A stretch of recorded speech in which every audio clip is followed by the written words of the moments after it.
Welcome back, everyone. It's February 28th, 2026, and you are tuning into the Dread Broadcast. I'm your host, Jonathan, and as you can see, Captain's chair looks a little different tonight. Woo, and we got some feedback from somebody on there.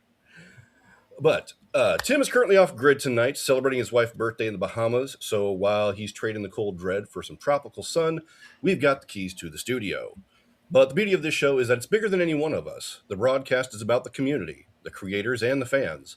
The signal never stops, and the show absolutely goes on. Joining me in the co-host seat tonight to help steer the ship is my friend Aaron. Aaron, why don't you introduce some of the heavy hitters we have at the table tonight? Yes, absolutely. Thank you, Jonathan. So happy to be back, and we have some familiar faces with us once again, and that is Elise and Tony from Gutted Horror Podcasts. Hello. Thanks for having us back. Yes, of course. And of course, Kelsey from Nostalgic Life. You changed the name. Yeah, I formerly, the artist formerly known as Slime and Slashers is now Kelsey's Nostalgic Life. Same content, same vibes, I'm still around. I love it. Awesome. We're also joined by some fresh blood tonight. We've got Sledgehammer Horror. Welcome to the show. Thank you. Kevin Ashley. Yes. Right on. And then we've also been joined tonight by Film Cat. Hello, everyone. Hey, welcome. Yes, and our special guest tonight is Morley Nelson. Morley, welcome. It's fantastic to have you on and to see and chat with you once again. Yep. Thank you for having me. It's an honor and a pleasure, and all kinds of other adjectives and adverbs that I can try and use so you guys can't use them. Yes, a good one. Good. So let's see. You are the writer and director of your new viral zombie outbreak thriller called Uncontained. It's just incredible. I've watched it twice. I'm a huge fan, and I know I speak for everyone here when I say I can't wait to ask you a few questions about it tonight. Thank you. I can't wait to answer them. Was I supposed to say something else? I don't know. Go ahead, Jonathan. I think Jonathan was going to say one more thing. Okay. No, that was it. Just to end off our intro here, just wanted to say it's a stacked house, and we've been looking forward to digging in your brain about what's going on with this film and the vision behind it. Welcome to the broadcast. Let's get kicking. Let's get started. Awesome. So I'll kick things off. Morley, my very first question for you is, what was the inspiration for your zombie viral premise of a film called Uncontained? I just figured if I could rip off The Walking Dead and World War Z together, then I would just do that. And so then, no, I'm kidding. That's perfect. They all suck. No, I'm kidding. They don't. That's how you really feel. Yeah. Yeah, exactly. No, Walking Dead has been good to me. I was inspired. I wrote a television series in, I don't remember when. I was going around town pitching this television series because I've been fortunate enough to start off in the kind of big budget productions as a tech advisor and then a writer. And then because of that, I was able to pitch stuff, and I was pitching a TV series, and I was actually making some pretty decent progress with some studios, and then COVID hit. And so that changed the face of how anything was going to get picked up. So then I was like, well, what can I do during COVID? And people are approaching me to, they're paying me to write horror movies that could be shot with one, 5-person crew and one actor in one location. And I thought, instead of working on someone else's project, this would be the opportunity for me to finally just direct my own. And so I raised $55,000 as quickly as I could, and I convinced my wife and my kids and my dog to be in the movie, and that I figured it'd be an intimate introduction to that universe. And so we're off to the races, and that's kind of how it started. So that's too cool. Man. Yeah, thank you. And then I think the key was I came up with two kind of moral questions. I want to get back to the old kind of George Romero style of storytelling with zombies, because I think in the last 10, 20 years, we've gotten away from the emotional aspect and the moral questions in a lot of infection and zombie films and television. And so I wanted to reintroduce that by asking two kind of moral questions of the audience. And so that's where I introduced the kind of the concept of the changers and the repercussions that would come with that if it happened in real life. And again, it's also an allegory for experiences.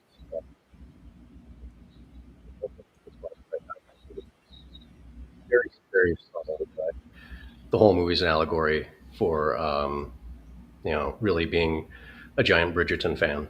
And so, no, I'm kidding. I'm not a Bridgerton fan at all. My wife is, but I'm not. I thought the exact same thing every time I watch your film. It's like Bridgerton all over again. Yeah. Oh my God. What a metaphor! It's perfect. No. Yes.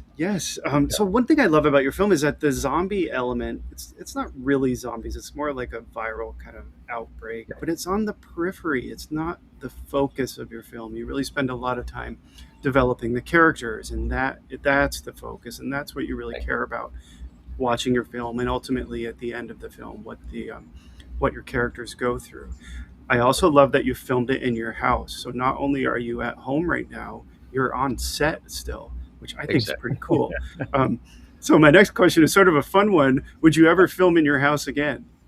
I would in a heartbeat, because it's easy. I can get up, take a shower, and I'm there. I don't have to drive anywhere, fly anywhere. I don't have to worry about anything, but my wife would kill me. I mean, we had about I'd say our biggest day, we had about a 20-person crew. And so, and we shot in the middle of winter. So them tracking in and out of the house with snowy boots and, rigging lights and gaffing everything, all that stuff. I think we still have gaff tape up in like some, we have some really high ceilings. You can still see some blue gaff tape up there. And she's always like, whatever. But yeah, no, I would love to do it. I don't know if our dog Scout would like it. She's very territorial at 11 pounds. So she was welcoming after about the first 4 days of shooting. And then she was kind of like, okay, this is okay. But up until then, and to be fair, you have to make sure that you protect your actors, and Scout being our best actor, she's the only one to get an award from our movie so far for acting. I can't remember Good Boy's name. She's very like Indy from Good Boy. Yeah, fuck him. Scout got this. He's like 80 pounds. Like, that's not fair. That's not fair comparison. Whatever. But so anyhow. But yeah, she enjoyed it, and then our son and daughter thought it was amazing. It was a great experience. Our daughter's just this like little. I mean, her principal described her as like a glitter bomb. And so she just loves being around people. And then our son really enjoyed the like acting aspect of it. And he really liked the behind the scenes stuff. And you can see his brain working away and stuff. So yes, I would, but no, I think my kids, I don't know if the kids would, yes, but no. So maybe it's too soon to. It's like 2 against 2. Talking about they did a great job. Naturals behind the camera, and even had some like seemingly very like tough scenes for especially your daughter, like having a gun pointed at her head and stuff like that. How did it go filming those sorts of scenes with the kids? So as a writer director, it was like, oh, this will be great, and this is what we have to get, and these are the angles I want, and you're thinking about the technical and what are you getting for edit. And then now if I catch the movie, every now and then I'll see that scene, and as a dad, I'm like, oh, like, who the fuck thought of that? Like, why is that going on? Like, this is just not right. That I know it's a commentary on America, but come on, like, so I have to give props to our art department. They actually built a life-size dummy for Brooke. So 90% of the time that the gun is pointed at her head, that's not actually Brooke. That's a dummy. And anytime my wife or I are carrying Brooke around, that's this dummy. And so they put together, it's actually like I think they got it from Walmart or something. It's a life size, or not life size, but it's like a 2.5 foot Elsa doll. And then they rip the arms and legs off and put on these skeletal arms and legs and everything. So they would articulate, and they would also hang like a real person would. And so after the shoot was done, Brooke was like totally amazed with this Elsa doll, because of course it's Elsa's face, but when it's undressed, not in wardrobe, it's got skeleton arms and legs. And so it was creepy as fuck. And so you sit around and, go into her bedroom and wishing her goodnight and whatever. And there's this Elsa doll with a smile on her face with, looks like somebody ripped the Skeleton flesh off arms. her arms. Yeah, you're just like, well, my wife's like, we got to get rid of that thing. Like, this is just that could be the next No movie. way, That keep could be the that. next movie right there. Yeah, Yes. Oh, yeah, man. exactly. So Awesome prop to have. yeah, well, and it's that also. I'll go off on a little tangent here too. When we shot, it was like right in the middle of the Elena Hutchins murder or accidental death on the Rust set, and so every single firearm we had was a toy. Like it could never shoot, would never shoot. They're really great props, and I don't know that as an ex-cop, I would say there's no reason to actually have a real working firearm on a set ever, especially with the effect suite that you can get for free as an editor today at any level. There's absolutely no reason to ever have a firearm in a set ever again. Even stuff like John Wick, I know that's a lot to ask because they're cycling through a lot of firearms, but you can still get the replicas today, whether they're airsoft or there's a couple prop companies that make functioning firearms that recoil and everything, but they're not firearms, never have been and never will be. It's a small investment to make sure that everyone on set is safe. So that was my plug. Also, if you want to adopt a pet, we adopted Scout. So no, I'm kidding. But we did adopt her, but I don't have the number offhand. So flash that across the screen. Yeah. I wanted to talk about the tone in your film because it's fantastic. It's dark, it's foreboding, it's atmospheric. From a director's perspective, how do you achieve a level of tone like that carries through from beginning to end? Oh, Aaron, that's the worst thing you could ever say about my. I mean, it was a comedy. I was going for a comedy, and it didn't come off that way. It is. Oh man, no. Yeah, sorry to break it to you live. Yeah. What? No. So it was. I think, the boring answer is, I knew the location. Like when I write, I want to have an idea of a location. I don't ever want to. I know a lot of writers just are told, don't ever think about. Just imagine you have the biggest budget in the world and just vomit out everything, all your ideas out on the page, and then we'll build it from there. We'll figure out a space, or that's what location scouts are for. But I prefer to have a practical idea already in my head. So if we don't have a location locked down, I know of one that's very similar, right? And so for this, it was easy to start on the page with the tone I needed for the location, so I can set up once I have that the actual physical geography set on the page. Mm-hmm. Then I know the audience is there. There's the verisimilitude of everything feeling as real as possible because I'm about to go beyond, take a leap for the imagination with the audience. But once you have that physical geography set, right, then you can really delve into the emotional geography. And so setting the tone and keeping the tone consistent, which is, unfortunately, I think maybe I was born in the wrong decade, because you look at all the great horror movies from the 80s and 90s. In fact, all the films in the 80s and 90s, and they were able to mix tones really well, right? Like you just name your favorite movies. I know somebody here is going to review Krull pretty quick, right? That'll be Tim and I on the average. Okay, yeah. So excited for that one. I look back at Krull I remember I watched it with my dad when I was little. And then when I was in college, we'd have this like Friday nights. I was a theater major in college, and we'd have these Friday nights where we'd get together in one person's dorm room and we'd watch a movie my freshman year. And I was like, oh, we got to watch this movie Krull.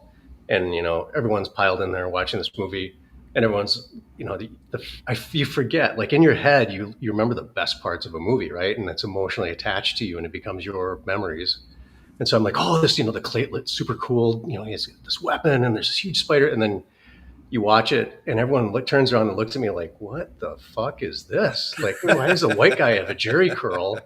And why is everyone wearing tights? Like, what is going on? And then they're like, I think that's Liam Neeson or whatever, and you're just like, but they're able to mix the tone so well where you have, you have the multiple genres, right?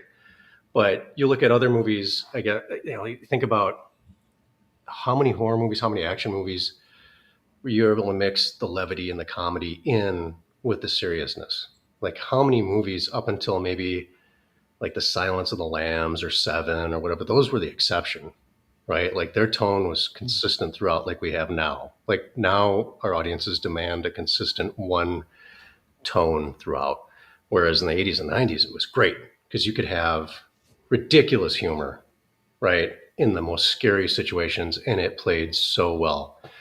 And I feel like we've kind of lost that. And I'm hoping Gen Z gets back to that. But, you know, I tried to add as much levity to the film as possible. Like I have moments where, you know, Jack is trying to act really tough and I have Brooke pushing him and he's like, oh, whatever. Or, you know, having her do some certain things that are funny, kind of littering it throughout, or the stinky stuff. For whatever reason, that stinky, you know, I know you big stupid idiot. I know that, you know, that's gotten like 50 million views online and people like, they love that for some reason. And I have to tell people now I'm not stinky. You know, I'm like, you can smell me. People are like, get away, you know, whatever. But I'm like, no, smell. I'm not stinky. But, you know, so the long story short is I think if you're going to establish tone, it's not something that you can do once you hit production. You have to have that laid out and planned out, and you have to be in sync with your DP and sound design person, right? I don't think I'm a big planner. So because I'm the producer, writer, director, and main actor, I want everybody, all the heads of department to know this is what we're going for. Here's examples. I'll send them clips of video games. I'll send them clips of you know, shows that I've watched. And it was a full mixture. Instead of like a mood board, it was actually a Facebook page that I like a private Facebook page, and I would have clips from Shutter Island and Revenant and The Gray, but also from Castlevania, the anime on Netflix, and then Halo 5. There's some cutscenes in Halo 5 I wanted to incorporate for the action, and some other stuff. So that was, I think, instead of doing like a storyboard or moody board, that was essentially, I feel like today, you know, a lot of people they're able to put together like previs stuff, but with a budget of $55,000, that sounds like a lot of money, but it's, you know, that's not much at all. And so you're just being as creative as possible with creatives and trying to come up with that stuff. But so what was the question again? I think you answered it. No, you're good. Okay. Yeah. I don't want to ask all the questions here, so I'll open it and see if anyone else. I am curious, that intro scene where you pop out of the snow, was that like a one take scene, or did you have to do multiple takes trying to do all that? What was that? I so wanted that to be one take. I mean, the only reason that exists is because in The Gray, I didn't go to film school. I was a theater major. And then I was told by my advisor after I paid all this money to be a theater major that, you know, oh, you're a great actor. It's just that no one's going to pay $100 to watch someone that looks like you perform Shakespeare or Gilbert and Sullivan or Tim, you know, Miller or whatever. I can't remember. He rattled off a bunch. And so I was like, oh shit, I got to get a job. Like I'm going to starve or whatever and whatever. So I went and became a cop. And then eventually I was able to rotate back around to this. And the film school I went through and which I feel like is just one of the biggest crimes right now in film and TV, is that physical media has gone away, right? It's like on its way out. And one of the best parts for me and I think most valuable aspects of where I am today is listening to director commentary. Like whether in any movie, it doesn't have to be horror. It can be, I mean, I listen to director commentary for everything from Snatch. I mean, it's fantastic listening to Guy Ritchie and Matthew Vaughn talking back and forth, because before Matthew Vaughn directed, he was Guy Ritchie's producer. And so hearing them talk about like, oh, we didn't have enough money for a crowd of 100. So we just had, when we're doing the boxing scene, we had the crowd from, you know, screen right run around the back of the camera as it was panning. And then they film to screen left. And, you know, there's so many, you know, you have 20 more people, the audience can't recognize that stuff. And so you hear stuff like that and you're like, oh, that's pretty fucking smart, you know, whatever. Or Jaws, right? The tide went out. Steven Spielberg's like, you know, pulled the last hair out of his head. And he's like, fuck, you know, whatever. And he's smart enough. He's like, okay, wait, everybody go down on your knees. So, you know, right before the Kittner boy dies, everyone's playing around in the water, whatever, but they're all on their knees, right? And that's genius. So it's listening to things like that. And I think whether you agree with the filmmaker or not, or their stances in the world, listening to a wide variety of directors' commentaries is important. Especially like Mel Gibson. I know he's extremely controversial, but he gives an excellent tutorial on how to shoot an Academy Award-winning film for Braveheart. Like, it's just him, it's no one else, and you're like, wow, this guy knows what the fuck he's talking about. Why is he such a dork? Like, but anyhow, so my point is, I was listening to Joel Carnahan talking about The Gray, and he's like 4 scotches in, and he's with his like AD and his, I don't remember, a producer, and he's talking about how Liam Neeson sits up out of the snow after the plane crashes. He's like, Liam Neeson, 71 years old, sitting up, he had to put the snow on his face himself. Like, he did that. He sat in the snow and put snow on his face. And so in my head, I'm like, well, fuck Liam Neeson. I can be naked in the snow, and I'm going to get buried, and I'm going to show him. No, I'm kidding. Like, Liam Neeson's a great guy. But no. So to answer your question, yes, I wanted to do it in one take because I was freezing my nuts off. And I told the DP, Bo Hakala, great guy, great DP. I said, look, we're going to do this in one take, because once they start burying me, I know I am not going to be able to do this again. And so he's like, absolutely, for sure. It's a safety issue. He's like, I'm only going to get you from the waist up. Do you have to be 100% naked? And I was like, yes, the character must be 100% naked if we're going to stay true to source. You're not going to get a real reaction. No, but anyhow. Got to give it your all, man. Yeah. Yeah. I've method all the way. I'm the character throughout. You can't talk to me. No, they dug out this hole. I got into it, and I've grown up. I know a lot of you are from the East Coast, so you know what winter is like.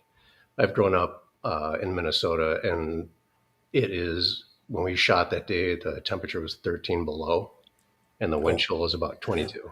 Damn. And no matter how prepped you are, when you lay down in cold snow naked, it is cold, and your body. Like, I felt like I was getting tased. It was horrible. And so then I'm just like, go. And they shovel all the snow on top of me. And then we got that shot. And the second I wasn't even out of the snow yet, I hear, oh shit, reset. And I was like, oh, you got to be fucking kidding me. And so I was so mad. And so I had to lay back down and like, just put it on, whatever. And so they like to like shovel the snow again. And so we got in the second take. But yeah, that was cold. And then I got out, I climbed out, and we tried to shoot as quickly as possible, but I started shaking and I couldn't stop shaking. And then we got in, we had a truck standing by, and I got in the truck, and it was the first time in my life where I looked down at my legs and they were like vibrating. And I was concentrating as hard as I could. It was like that scene from Mallrats where Kevin Smith is like trying to use the force. And my legs would not listen, and they would like just constantly shaking. And I'm just like, and then my DP again is like, well, we probably, we mapped out where that closest ER is. We should probably get going. And I'm just like, no, I'm not gonna. This is fine. I can just walk it off. And so, dirt on it. Yeah, we'll be fine. But we ended up, I think the scenes that follow where I'm getting dressed, they walked me out to the point, and we did those. And I just, as soon as we got those on, I don't know. It just kind of worked out. And then we got back to base, and I took a hot shower, and it was fine. But it's cold when you're taking a hot shower and the water is coming off your body and it's cold. It hits you, it's warm, but it's cold after it comes down. You're like, yeah. This is awesome. I wish I had behind the scenes crew there for that, but again, $55,000, we had no money, so do what you can. That's awesome. Exactly. Yeah. That's a hell of a scene to have to go through, man. Like I lived in Chicago for 18 years, so I know all about that negative temperatures, man, that lake effect. It's brutal. It is, exactly. And that was it. Like the last scene of the movie too, that was a drone shot, and the winds were like I think they're at like 50 miles an hour or whatever. So the drone work on that is props to the drone guy, Mario Howard, because that was amazing. But I also thought my ears got warm. They're cold and they got warm. And I'm like, well, there goes my ears. I hope this is worth it. I'm going to have long hair for the rest of my life because, I'm going to have no ears. People are like, oh, what's wrong with that guy? But frostbite is fun. Yeah. Yeah, exactly. Can we get that on tape? Get that on tape. Don't lose that. But yeah, it was, to be fair, it was like, that's a lot of fun. I think that's a blast. We had all the actors that were local, it was their first time on film. Right. We had some, the sheriff is a theater actor. She does work at the Guthrie, which is a world renowned theater. That was her first time on camera. And then, obviously my wife, my kids, and my dog. Actually, Scout's been in a commercial and a few shorts. So she had like the most experience out of my family besides me. And then, all the bad guys were from LA, and our main bad guy, Peter O'Mara, who was in Band of Brothers and Nightfall and everything else, he's actually from Ireland. And so I tease him all the time about this, and every time I do a presentation, I bring it up. But he calls me up, and he's super excited about it. He loved the script and loved the story. But he called me probably 3 days before he was flying out, and he said, he's watching the weather reports, and he said, he's like, Morley, are my eyeballs gonna freeze? I'm just curious because I don't want my eyeballs to freeze. And I'm like, no, they're not gonna freeze. You're gonna be fine. Like you blink, they're gonna be fine. And then he was here, and he was great trooper shooting, because if you've never experienced that cold, you don't realize how it freezes your facial muscles, and you get that weird cold talk. Oh, yeah. And as an actor, that's tough because you don't want to sound like, I'm talking about our, it's tough. He's got to be the tough guy, right? Because, again, with having like a real Lucky Charms accent, he goes from that to, Dad, I love you. I know, whatever. And he did a great, he's doing a great job. But the second I yell cut, he's like, he's got to have these rancher gloves and there's no protection. He's just like, I can't feel a thing. There's nothing there. Nothing. And then so wardrobe would come and like wrap him in a big bear skin, and they're trying to warm his hands with hand warmers. And as that's happening, Brooke and Jack go running by with like t-shirts on. They're like, whatever, because they're so acclimatized. Yeah. And he's like, oh, whatever. But yeah, it was good. I mean, we were able to shoot a lot. Again, the average temperature was probably about 20 degrees for our shoots. And the crew is used to it because they're local crew. Obviously, the people that weren't on actors are just used to it because we live here. But you have to, again, props to the crew because your battery life is a quarter of the time. So you have a lot of battery exchanging. Your fingers aren't as nimble. So when you're working, whether it's the sound mixer or the camera, pulling focus, the assistant camera, that stuff is insane because their fingers have to be warm and then they have to pull focus and then they warm them up again, and switching lenses, you have to be careful so they don't fog up. And so there's a lot of challenges, but at the same time, it's so much fun. Like you can just see the crew having fun running through the woods and running through the snow and, pulling off stuff like that. But that was, yeah. So yes, I wanted to do one take. How many days was the production? So we scheduled, it was 15. We had just enough money for 15. And we had this like phenomenal AD. Her name's Catherine Hattam, and she comes from like the larger budget. Like the movie she did before us was the Hugh Jackman. It was like a Hugh Jackman sci-fi. I can't remember the name of it. It was like the sci-fi movie, had, what's her face in it? Rebecca from Mission Impossible. She was the White Queen. Rebecca Ferguson. Yeah.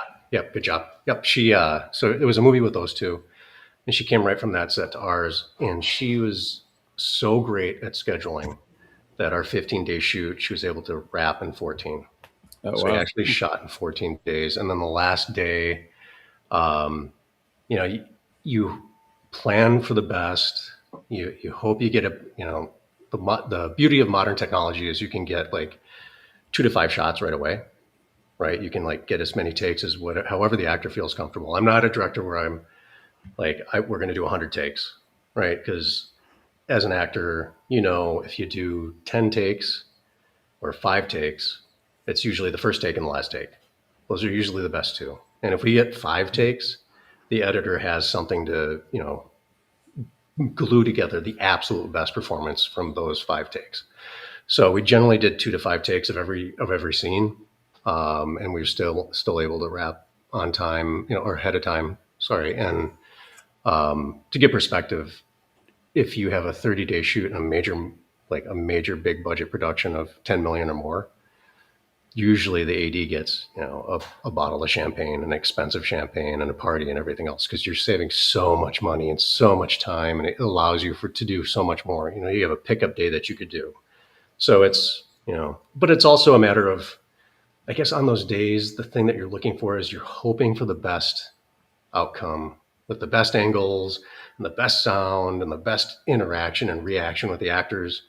And then you get those moments where they're like the hidden gems of creativity, right? Where you have these obstacles come up and something's going wrong or whatever.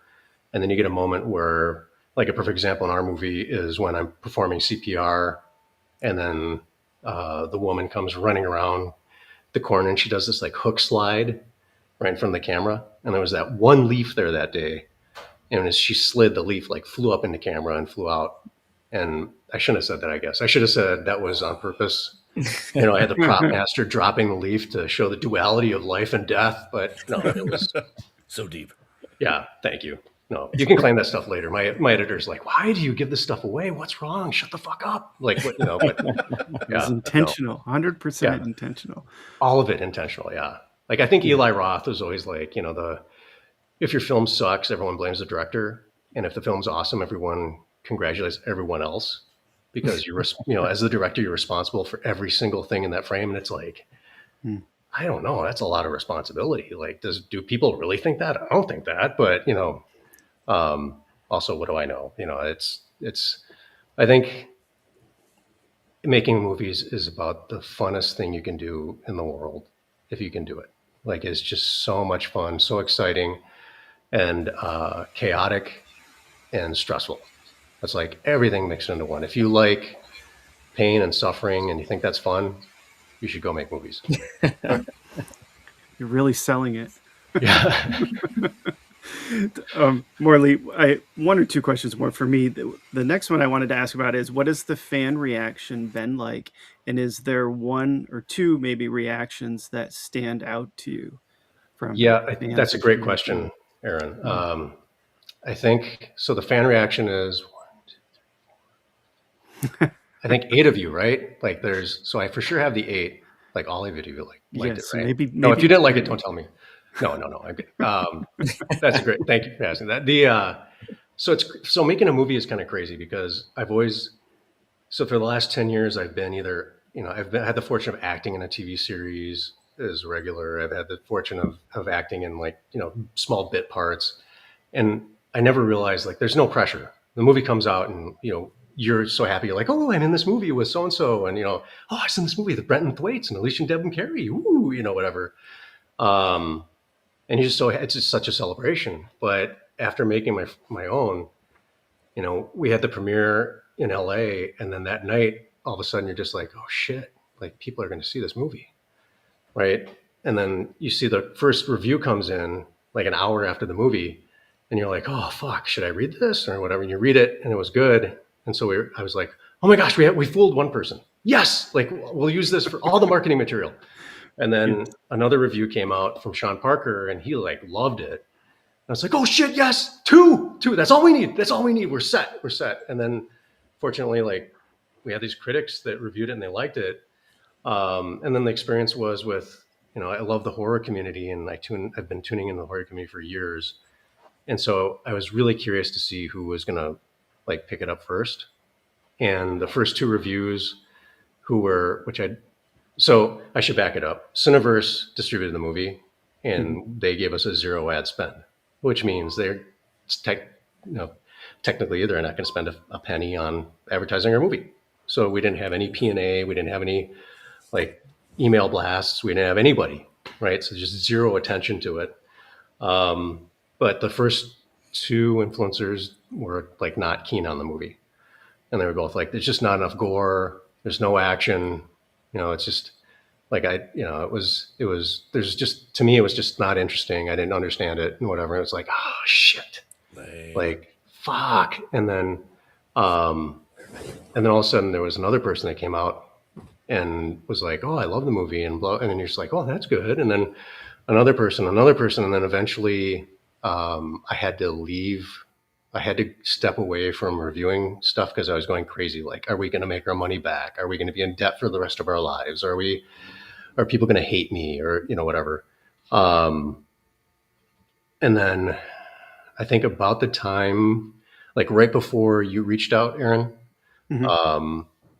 I came back to reviewing it, and there was a couple of pretty significant influencers who reviewed the movie and like thought it was phenomenal, and they had like a huge audience. And so we started doing well there, and then something happened like August, and all of a sudden we had 20 million views. And I had all these influencers reaching out to me that had reviewed the movie, and they're like all on the same day. They're like, "Did you do something? Like, what's going on? Like, where's, the podcast we did now has 5,000 views, and my post on you just got 20,000 views, and whatever." And so it was kind of like I didn't do anything other than just talk to people in the horror community, and I think that goes to people like you who actually love horror, like found the film and promoted the film. And that's, I think that's what indie horror needs, because, we're a perfect example. The studio, as big as it is like, we don't know if your movie's going to do well. So, fuck you. And then it's up to you to do the marketing. And I think if people connect with your material, if you loved doing it and put your heart into it, I think our horror community is pretty, I don't want to say forgiving, but like curious and understanding. And I think the other thing that we have that no other genre has is that we're, I'll die by this, but I think the reason we love horror so much is not just the emotional connection, but I think we have brains that need to be stimulated, right? Like there has to be more, and there has to be symbolism, and there has to be something that's being said. Whereas, as much fanfare as drama gets, drama is like one note. Like, here's the sucky life of these wonderful people and how it gets fucked. And you're going to watch them get horrible things happen to them. Their kids are going to die, and they're going to find, peace with themselves at the end. It's like, well, I don't need that. I mean, that's what life is. I can just, look at any social media and you're like, you just open your FYP and you're like, ugh. Right. I don't need to watch that with my, valuable time. So, I think and then we started getting all these emails from the distributors saying, congratulations, you're number one on Amazon, congratulations, you're number one on Tubi. And so, when we hit number one on Prime and when we hit number one on Tubi, it was just like, is this real? Like, what is going on? And then TikTok just went insane with our movie. And I think what happened there in November is that Gen Z found our film. And because we have no like smooching, right? We have no smooching, and we don't have like terrible kills and not a lot of gore. They're like, oh, this movie's great. And so we're fortunate enough where Gen Z liked it, and they re-edited our trailer, and they, did a bunch of stuff. And so I think we're over 1 billion impressions now on TikTok. And so I'll drop in every now and then on YouTube or TikTok, and there'll be comments where there's like 400 comments on, is Scout a boy or a girl? And I'm just like, spoiler alert, she's a girl. And then people argue with me, fuck you, it's a guy, it's a boy, Scout's a boy, that's a boy's name. I'm just like, no, it's a girl. And they're like, no, what the fuck would you know? And I'm just like, well, it's a pet. Right. Who cares? Calm down, bro. Like, yeah. Damn. She's my dog. Yeah. You don't want to. My puffer, I should know. Like, what the hell? Yeah. Or, I mean, and to be fair, we've been super fortunate with only a few people. It's funny because there's a few people that are like, oh, the little girl is a terrible actor. Like, just terrible actor. And I'm just like, she's 2.5. Like, there's no acting. Like, what the fuck are you talking about? Like, I put her in situations and I would say things to her as her dad because I knew she would react in a certain way. And, that's all I could do. So, there's no acting there. And then as far as Jack goes, reviews of him have been far and by and large really good. And as a director and a dad, I did not expect him to be able to cry on camera. Like when he talks about his parents being dead and he starts breaking down, I about shit myself because I just like did not expect that at all. And I was just like, whoa, we got to use that take. And the DP's like, oh, I didn't get it. No, I'm kidding. We had that take. But I was going to say that sounds familiar. Yeah, exactly. I was freezing my nuts off. Well, So he And to be fair, anybody in our movie that was acting did a really good job because I was naked the whole time also because I had to be in character. No, I'm kidding. I wasn't. But yes, I can only imagine the special features on the DVD. Yeah, exactly. Like, why are all these black boxes everywhere? No, it was. I can't thank the horror community enough because I think every time I talk to somebody, it's interesting because you all are a community and you're all obviously friends, right? But you reach out to pockets that don't overlap sometimes, right? Like I'm sure you do have fans that overlap, but it's interesting because every time I talk to somebody or somebody reviews the film or I'm on a podcast, it's like we go back up in numbers, especially on Tubi. So we'll be, I'm always pleasantly surprised when I go to Tubi and we're like the number one Western and we're the number one thriller or we're the number one, sometimes we're the number one horror movie, but that's very rare. We're usually the number one Western, the number one thriller, or the number one, I can't remember what else, whatever. Rom-com, romantic comedy. Yeah, rom-com. And then I'm like, yes, somebody understood. No, the number one family movie. Yeah, it's a good family. Yes. Like, yeah. Yeah. I was so Animated happy film. to see on this broadcast that I had two couples, especially, and then also because I think, not that one couple's more funny than the other, but I also love that one couple brings, is it Keely? You brought her to Scream 7. Did you bring her to Scream 7? Talking about our daughter Kenley? Kenley. Sorry, yeah. Yeah, we did. Did you actually? You brought her because I thought that was great when you had her watching Scream 1 and you were figuring out who's going to die and everything. Like the second I saw it, I'm like, this is exactly like such a connection. You were talking about behind the scenes and stuff, which I do have a question after this, but that's how we have 3 kids. We've been together 21 years. We got together in high school, and so we have an 18-year-old, a 13-year-old, and a 6-year-old. And as you know, no kid, no person is the same. So we kind of let our kids let us know when they were ready for horror. And the way that we would start them is like, say, if they wanted to watch Child's Play or Nightmare on Elm Street, we would show them the special features first and show them behind the scenes so they could see, like, this is acting. These aren't real people. This is what they look like when they're not playing, when they're not pretending. And I think that, like, everybody's different. We were never like, when our kids were 3, like, sit down and watch Martyrs. It's time for you to take a real look at what life's about. It's time to grow up. Yeah. It's time to stop slouching around here. Don't be pretty kids. So, being on set with your kids, like, obviously as parents, we do have responsibilities to our children. We have responsibilities to our partners. And there's a fine line between, acting and real life, and especially when they know you as dad, not director. So how was it walking that line between daddy and director? So now you're showing off that you're good parents and I'm not. So you guys, I'll hit them afterwards just to make okay. Thank you. I'll even it out. Yeah. No, so that's a great question. I would say, so an interesting thing that happened is that Brooke was too young not to call me dad. And so the only reason I wanted the characters to be representations of people, like groups of people in the world, right? And so my character was always just the man, and my wife's character was the woman, and my wife's character was the wife. And it was kind of like a Copeland-esque kind of like view on the world. But she kept calling me dad.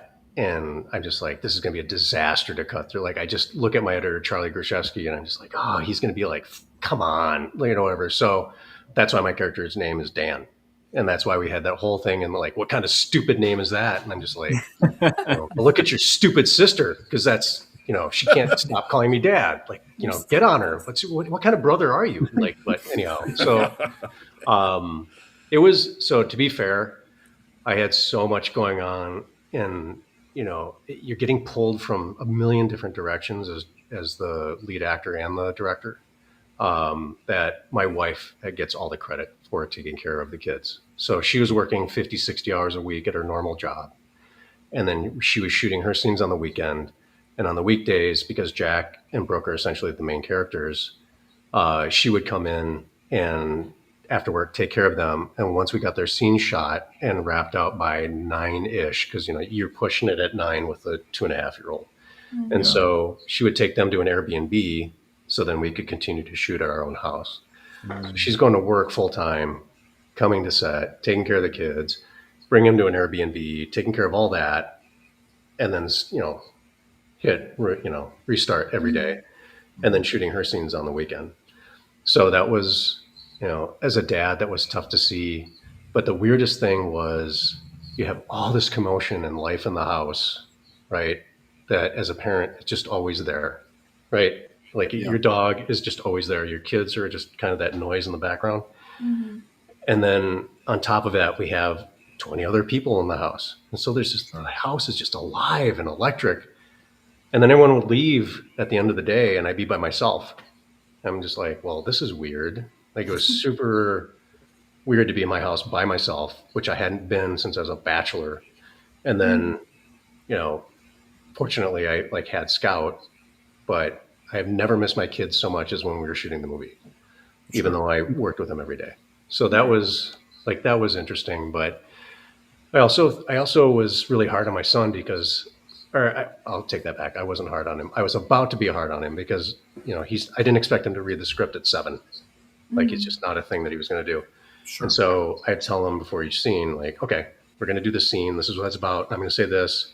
And then you say this. And so I'd feed him the line and he would not be paying attention to me at all.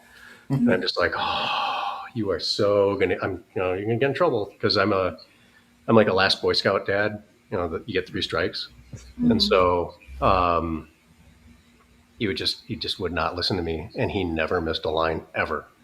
In fact, his biggest complaint was that acting sucks because all you do is you act and then you have to redo it 5 more times for all the adults who get the thing, do everything wrong. It's like, well, when you got it, I guess. But, Right. So. What I love about that, you talk about how you're an actor and director and your wife really didn't do anything. So hopefully on the next set, she can, contribute a little bit to what you're actually working on, Yeah. That was great. So you and I are like both. Yeah. So this is your last broadcast. And it was nice to know everybody, know. Right. Yeah, exactly. No, to be fair, I really like it when you both are on, not that you're not great by yourself, but it's really nice to see both of you talking. And especially, is Sludge your actual last name? Yeah. But that's a sweet fucking name for what you're doing. Like you can't. I was just like, no way. Is that real? Wow, that's fucking awesome. So yeah.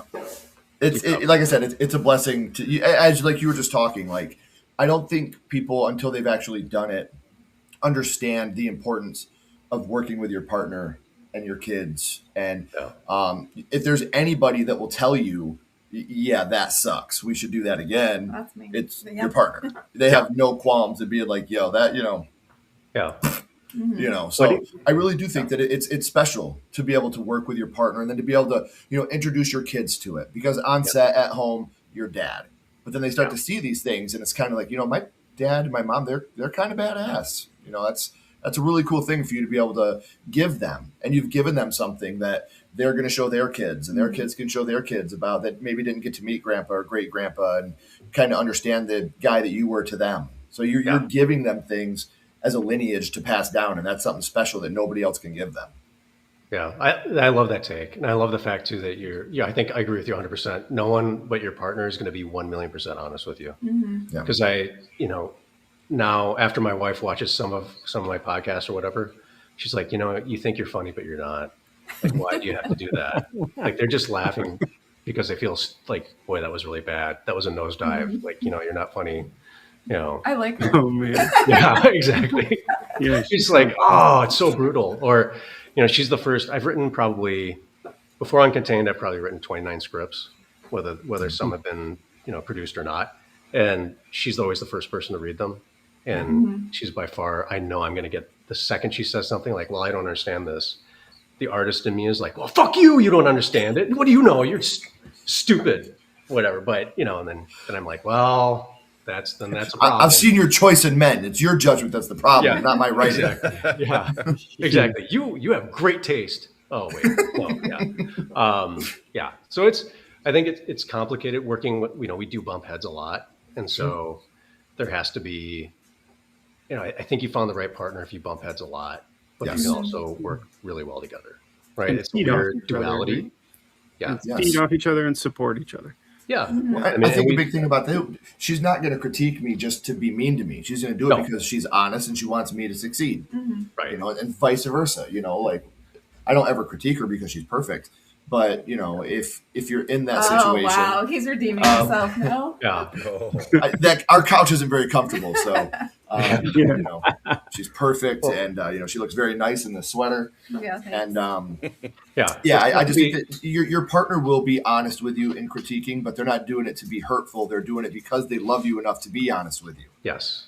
Yeah, and they want the best outcome for you, right? Like at the end of the day, I can tell. Like I like to act tough and everything. And I know, like, when I see something or she sees something online, she's like, oh, that's terrible. I can see her in her face. She doesn't have to say anything, like, oh, she's about to protect me. So this sucks. Whatever's about to happen is going to suck. But it's also nice to have that, right? So it's just like, I feel like she's the bad news. Like, now I'm sounding really pathetic, but she's always like, oh, no, I have to protect him from seeing this, or I have to protect whatever. And she'll candy coat it, like, oh, what does this person know, or whatever. And it's like, all right, give me the bad news, like what. Right. So what does this person know? Yeah, I agree. What does this Stefan Spielberg? What do they know? Yeah. What kind of name is that? Spielberg. He's never going to be famous with a name like that. Right. Yeah. What is crazy though is that now that we're talking about like protecting and stuff, and go back to Aaron's question about how was it received and how your partner protects you. It was interesting. After we read the second review of opening night, it was insane to go on IMDb and see that we had 100 one-star ratings from Russia when we only released in the United States. So on the day the film dropped, we got bot farmed, and it's like, why? Like, how do we even get on somebody's radar from Russia? Or was somebody paying somebody in Russia to do it or whatever? But our rating, if you take away Russia and like other foreign countries, our rating is 8.4. But then when you average the foreign countries, it's like 4.8 or the reciprocal or whatever. And it's just like insane. And so it made me question, like, well, that's weird. And there's nowhere to complain about that at IMDb. Like, you can complain about racist comments and they'll take it away. And like, I have never seen a reaction so quickly about a racist comment as IMDb does. Whereas, YouTube and TikTok and Instagram, good luck. Like, it's just not gonna, we're reviewing it, whatever. But, and I don't, it doesn't, my kids aren't on social media, so it doesn't bother. And I've always been me and I've always looked like me. So I know what I look like. And, people that leave racist comments, I'm just like, yeah, whatever. Like, I don't care. But, I can see it affect my wife. And so that kind of bugs her. But the IMDb thing got me to thinking a bigger thing. And it's kind of, and overall with horror, and I'd be curious to hear what everyone here thinks. But, the rating system, it's because film is an art at the end of the day and it's subjective. It's always interesting to me that we put so much weight into, like, the Academy Awards are coming up, right? And the some people have 10 stars, 5 stars, whatever. And I know those can be like based on my personal track record. This is what I feel earns from my point of view of what 5 stars mean to me. But part of me is like, do we, is that something that was invented by, MGM 50 years ago or 60 years ago, right? In order to keep unions and actors in line, right? Or is that the history of it? Or is it something that's trying to just get more views or more people to go or whatever? Same with the Rotten Tomatoes score, like how, what's fresh and what's critically fresh and what's the, popcorn review and whatever else. It's fascinating to me that when we critique something, I think there's there's a difference between objectivity, right? Where it's like, the sound was terrible. the sound was terrible. There's nothing you can do about it. The quality of the sound was bad. So that's objectively bad, right? Or it was too dark throughout, right? Just the lighting was off, and or it was. I think the biggest problem with indie horror, in particular, is that we have a lot of indie horror. The lighting is too bright. Like, I think that's the number one thing that we need to work on as a community, is that it's just, you can't blow out every scene. And I think if you just adjusted the LUT or did some color grading, and then, it would change the entire feel and aspect and tone of a film that end up being pretty good. But again, those are, objectively speaking, those are like technical issues. It's so fascinating to me where I listen to, like, there are so many horror movies to watch. I tune into, horror influencers like you to figure out what is going to be next in my queue and what's not, right? And it's interesting to me that at the end of the year, when a lot of you do reviews, I'm in sync with everybody, but no one has the same top movie, or no one has the same, like, you have generally the top 5, like Sinners is in there somewhere, Weapons is in there somewhere, right? But at the end of the day, a lot of the influencers I also follow, Sinners, or not Sinners, but like Weapons is at the bottom, right? Or so it's such a weird place to be. Like, this industry is so fascinating, right? Because it's so dynamic, and it's just it's curious to me. I feel like, like, what's a 3.5, right, out of 5, or what is a 7.5 versus an 8 out of 10, or you know what I mean? It's just interesting. I love how most, like 99% of everyone here, well, not 100% of everyone here, but like 99% of this horror community that, and maybe I'm just not aware of other people in the horror community that give indie horror a hard time. I feel like indie horror gets a lot of support from our community, like a ton. And I think a lot of that comes from us, again, needing that intellectual stimulation and needing new stuff, not remakes, not, right? I think a big reason for that too is, as horror fans, you can tell when someone's doing something to be genuine for their love of art, or if someone's doing something because they're trying to get a paycheck. Yeah. And I think that's why, especially with Sledgehammer Horror, we are a lot more forgiving with indie horror. You're going in with a $55,000 budget versus, people that have a $10 million budget, and your practical effects look 5 times better than their CGI does. So I mean, like, I think that a lot of that, to me, especially with indie horror, it's very easy to be a little more forgiving. And I'm not saying, like, give it a great review even though you didn't like it because it's an indie film. I'm not saying that. But it's easy to be forgiving on the little things because we know that it's a passion project. We know that you have a skeleton crew. When an actor's not on set, they could be gripping, or, they could be, anything. So that's why I love indie film. That's why I love fan films of Friday the 13th, Nightmare on Elm Street, because they're not doing this to make money. You didn't do this to be like, hey, I'm going to be able to buy a new house and do my kids' college fund. This was a passion project at the end of the day. I did. I don't know. I was up to that point. I was like, 100%. That's a good point. But no, I want the money. I don't care, whatever. Why do you think I'm naked? No, I'm kidding. I mean, you did show your abs for an extended amount of time in the movie. So yeah, that's right. You sound like my editor. He's like, I was wondering. I was like, what's the CGI budget like? Yeah. See, that's just why I think, especially with us, especially, we're way more forgiving for indie horror because it's not commercialized to try to appeal to make money. This is what came from my brain to my fingers to the paper, and this is what I love, and this is what I wanted to share with the world, and I hope that you love watching it as much as I love creating it. And I think that indie horror is one of my favorite things in the world for that reason. I think that's well said. Right? Well said. Agreed. Yeah. Well, Morley, congratulations on Uncontained. I know it's streaming now on multiple platforms, so for those watching, if you haven't seen it, check it out as soon as you can. We loved it. I guess I speak for everyone here. We loved it. We're fans, and thank you. Just plain awesome, if you ask me. Thank you. Yes, more zombie movies in the snow is always a plus. Yeah. Yes. Oh my gosh, and I hope we get a sequel. So keep us updated on that. Jonathan, do you want me to turn it over to you for the second part of this. Morley, usually we each go through and talk about what's new with our channels and anything we'd like to recommend to everyone watching. Well, I'm just hoping we get a part 2, Uncontained from the waist down. So exactly, you know. right? That's what I'm saying. The sequel. Well, that's a different distributor. Different distributor. Maybe you'll get more than 1 star for that. Yeah, exactly. It's actually really a Russian distributor. right we need now. unredacted. We need Uncontained 2 unredacted is what we need. Yeah, There you go. Well, Morley, like I was saying, we each go through and talk about some new things, new collectibles, things we're excited about. You're welcome to stay, but that's entirely up to you. Oh yeah, I'm staying. Are you kidding? hell yeah. I'm gonna make all kinds of dad jokes, as many dad jokes as possible. So yeah. Bring it. Bring the heat. We're all for it, man. So with that, Jonathan, I'll turn it over to you then to lead Right the on. next part.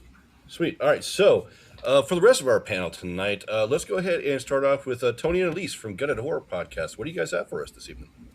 Well, it's funny that Morley, you brought up the system of award ceremonies and why we have it. So, actually, we do have a sort of annual, like biannual. It will be like our second time doing this. Gash ceremony. It's like Gutted Awards for snubbed horror. Yeah. That will come out after the Oscars. We were like always big Academy Award fans, and I don't know if it's necessarily because those are like our favorite movies. I think it's just more for we grew up watching them. Yeah. And so we thought, like, I mean, as horror fans, we're just like, hey, what the hell? Like, why are there not horror movies in the Academy Awards? And this year, horror movies have kind of dominated the Academy Awards. So we always like looking at that and also inserting the movies that we think deserve to be included in this list. Yeah. as well. So we are really excited for Sinners and Amy Madigan from Weapons to be nominated. But there are some others that we feel like, could have gotten nominated that perhaps were snubbed. Definitely Indy the dog, yes, and Indy the dog did win And Scout. award. Yeah, thank you. Scout for Scout and Scout Indy. for whoever did Scout's costume. Wardrobe. Yeah, to definitely be on this right here because She had a new sweater in every scene. I loved it.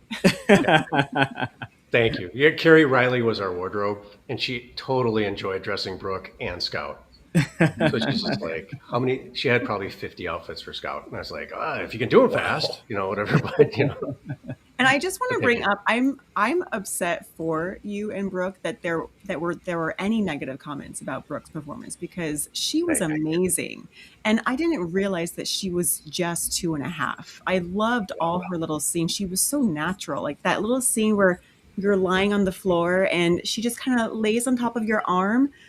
So cute, so natural. Anyway, segue, but yes. So are you going to tease us? Do you have one? Can you tease us with one horror movie that you think should have been nominated? Ooh, okay. Well, I personally feel like The Ugly Stepsister should have been nominated for more than just makeup and hair. That was my favorite movie of last year, and it was, to me, the full package. And I really feel like it was completely snubbed beyond the makeup and hair. Yeah, I also feel like Sally Hawkins maybe snubbed a little bit. Her performance and Bring Her Back was like so insane. And I always think that it's funny because there is like, I can't remember what award ceremony it was. It's like the Saturn Awards or something like that, where Indy the dog won over Sally Hawkins. Actor or something like that.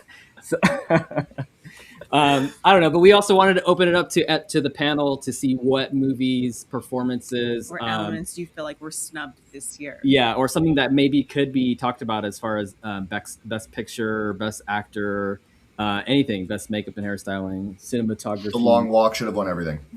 The Long Walk. That movie was so intense to watch. Like you know when you kind of get that like pain in your chest and you're watching a movie, like that was that for us. I think as horror fans, we watch so much content, we watch so many horror movies that it is hard to have that feeling of fear, but The Long Walk gave me the closest visceral feeling to fear of just like not knowing what was going to happen on this screen. Yeah. Judy Greer should have won, at least been nominated for Best Supporting Actress in that film. Her role in that movie Oh my God, it was heartbreaking. Yeah, it was. The It Long was Walk small, was but it easily was my favorite great. film of last year, and I was I don't have any desire to ever rewatch it, just because the darkness and the sadness that comes along with it, especially from a parent's point of view. Um, watching what your child would have to go through to try to make your life better, and watching his dad and the rebellion that he was trying to do for his son. Like, there was so much about that movie, and like, I didn't even realize that the lead was Philip Seymour Hoffman's kid until after we had watched it, and I was just like, God, that makes sense because he was just so damn good. Yeah. I was really, really looking forward to it getting a lot more recognition. Don't get me wrong, I'm really happy for Weapons, really happy for Sinners. Anytime horror is succeeding, I think it's amazing for the genre, whether I enjoyed the movie or not. If horror is succeeding, hell yes, give me more, fill the world with it. But I was really bummed to see the lack of recognition that The Long Walk got. Even that one character, the one that Did it get any nominations? teased the kid. No. And then, yeah, I didn't see it get anything. No. So the big ones on the ballot this year are Frankenstein, Sinners. Weapons did get Amy Madigan got an award. I mean, I guess if you kind of consider Begonia, it kind of has some horror elements. It's like that's kind adjacent. of horror adjacent. That got quite a few nominations as well. And it really is just like Sinners. I mean, I really hope that Sinners does well here, because that would like do a lot for horror as well. Like just studios wanting to make more original content and not do things like remake The Exorcist or remake the ones that's like, we're all gonna see it, but also it's like, is it necessary? Let me ask you this, Gutted, because I would love to get your opinion on it. We did a short on this as well. How do you feel about the fact that, like, when Sinners gets all these award nominations, it comes out as Ryan Coogler's supernatural thriller Sinners has been nominated, and it's like, are you fucking kidding me right now? I mean, that just kind of sounds like in the 90s when they called things erotic thrillers, or they called things like, I don't know, crime thrillers. Well, like if it they're had clearly horror movies. In the 90s, if it had a female lead as the main villain, they called it an erotic thriller. It couldn't be a horror because it was a female. Yeah, but those are slasher movies. Yeah. When you look at Silence of the Lambs, a lot of people don't know if they should call it horror because it wasn't labeled horror. It's like, are you kidding me? It's a crime thriller. I get frustrated having a lot of meetings in LA prior to doing the indie stuff. The Academy and older executives and the industry in itself, they just shit on horror like you would not believe. Like, they will not bother to watch horror the second you say, like, I hope, well, they're not watching. I had multiple executive friends at multiple studios that I worked for. I said, I just directed my first film. I'd love it. You checked out. And they're like, oh, fuck yeah. All right, buddy. That's awesome. Like, I can't wait to see it. And I'm like, yeah, and it's this horror movie. And they're like, oh, that's okay. Shame on And then it them. just ends there. Yeah. And you can see this, when you send a screener, I don't know if anyone's familiar with Indie TV, but it's like this highly encrypted service that you can send screeners on, and it shows, it encrypts so if anybody shares it, you can see who it was, where they shared it from. It shows geolocation of who's watching it, and then it has a timeline like on Vimeo to show where they watched the movie and how often did they go back to spots, or if they skip spots or whatever. And none of the studios I sent it to watched the film. Like, none. Just because if I would have, then the one I told was a drama, watched it. And it's just like, see, and that's what I don't get it. Like, what the hell is so taboo about horror still?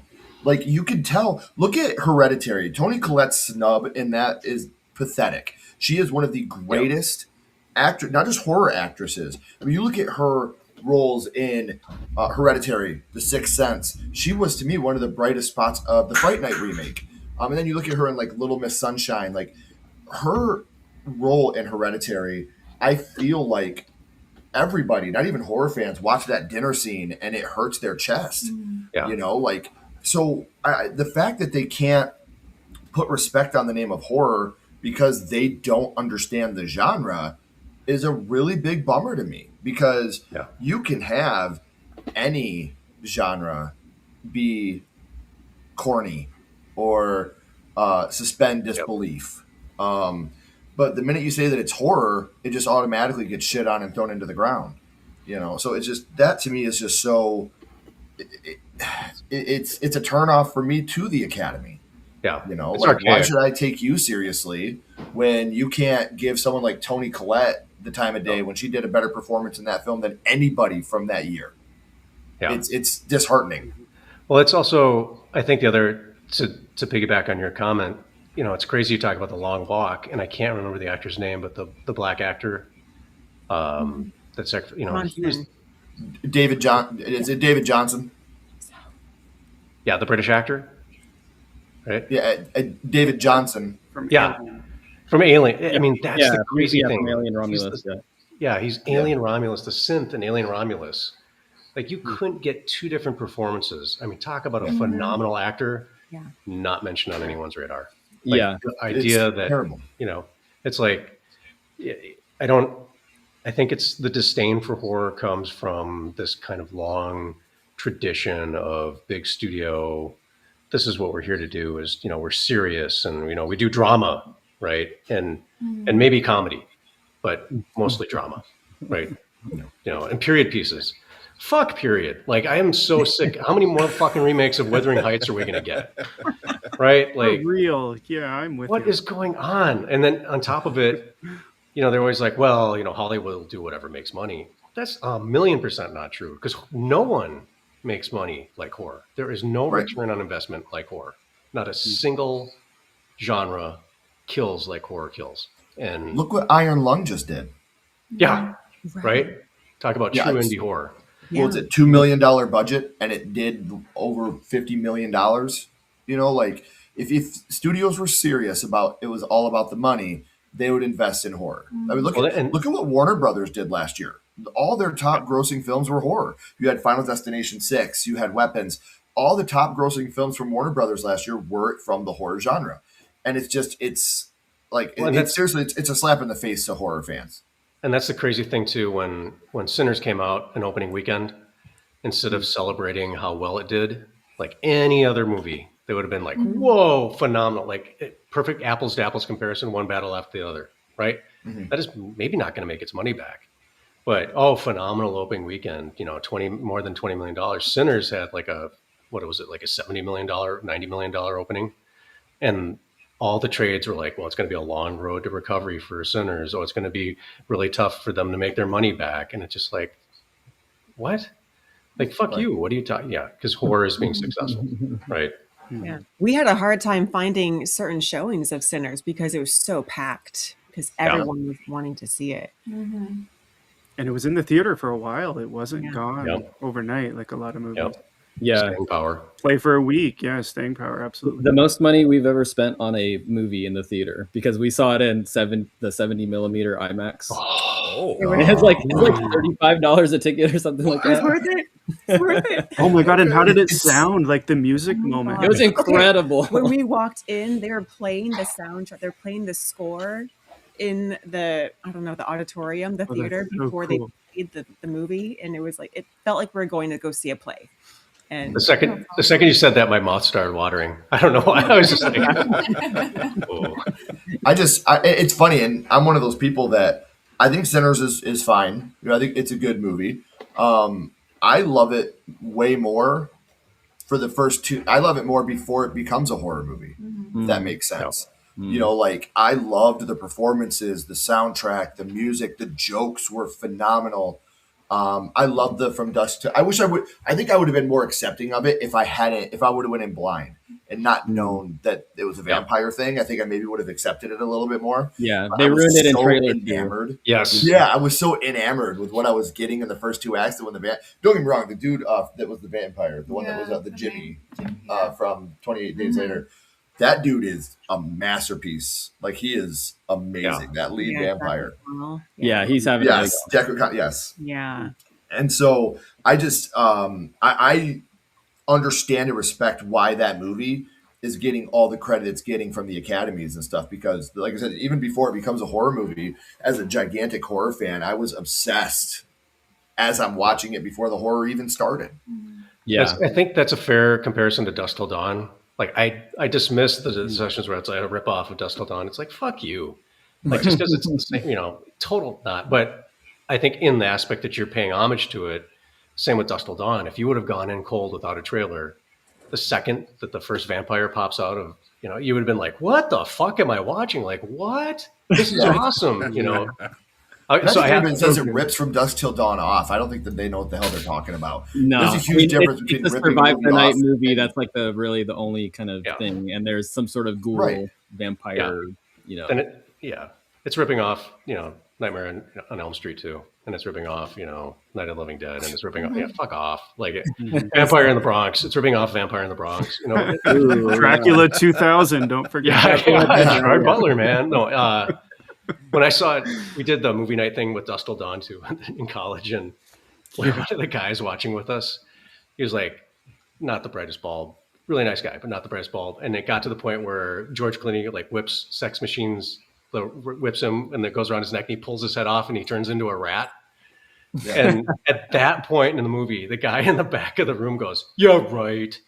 Come on. Because everything up to that point was 100% realistic. But that was too far. Like, it's funny because we were on set. I was in a movie called Bride of the Killer Pinata, and there's a scene in the movie where they rip off my junk and throw it through a dude's head. And that's awesome. We're on set and we're sitting there and we're all talking about it. And one of the guys that was behind the scenes, we're sitting there talking to him. I think he was the director of photography. And he was like, you know, the penis wouldn't stay hard as you threw it.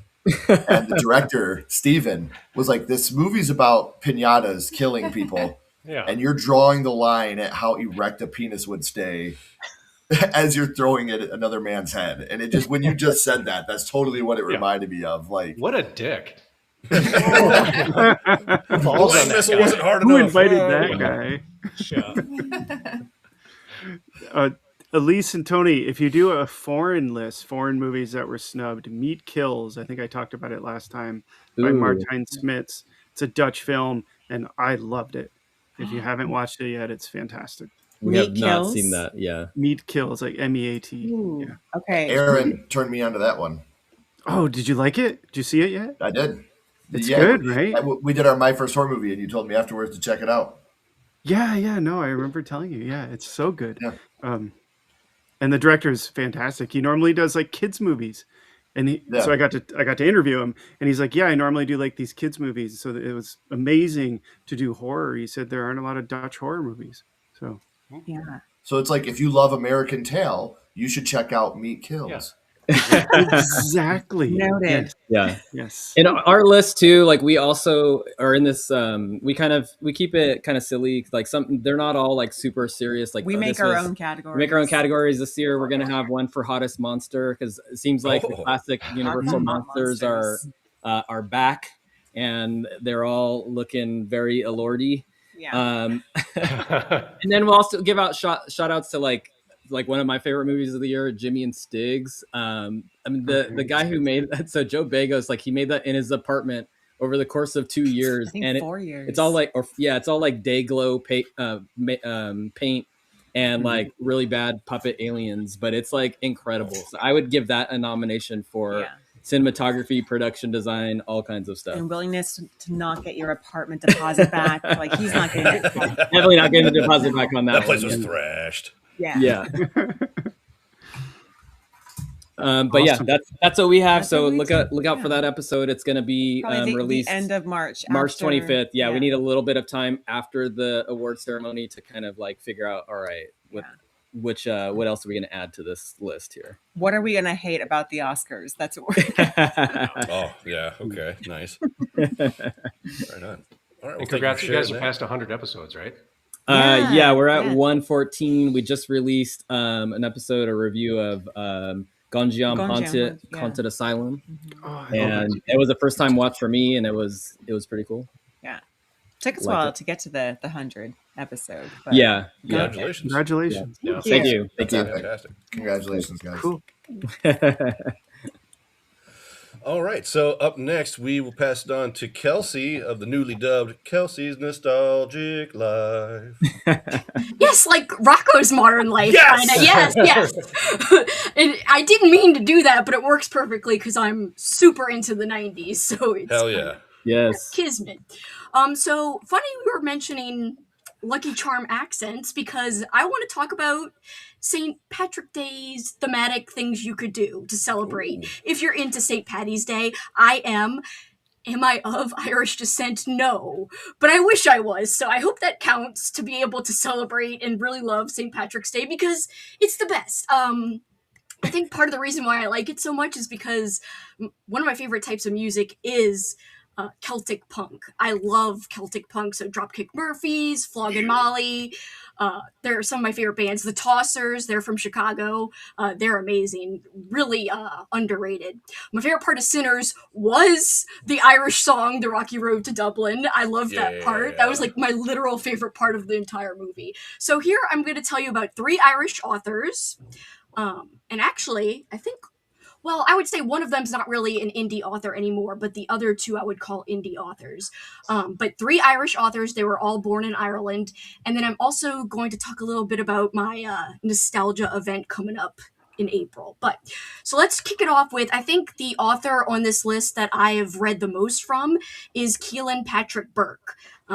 Great author. He writes a lot of novellas, and the novellas, he packs a lot into like a really short amount of pages. Really, really well done. This one that I'm holding up is called Blanky.